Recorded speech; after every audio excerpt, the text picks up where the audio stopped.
بسم اللہ الرحمن الرحیم۔ کیا کبھی سوچا ہے اللہ ہمیں عذاب آخر دے گا ہی کیوں؟ وہ تو رحمان ہے، رحیم ہے، اور ویسے بھی اللہ تو بہانے ڈھونڈتا ہے ہماری معافی کے، بخشش کے۔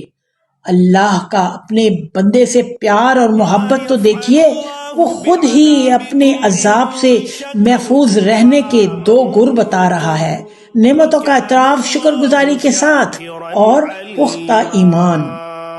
سورۃ النساء آیت 147 انتہائی سوز و گداز والی آیت ہے۔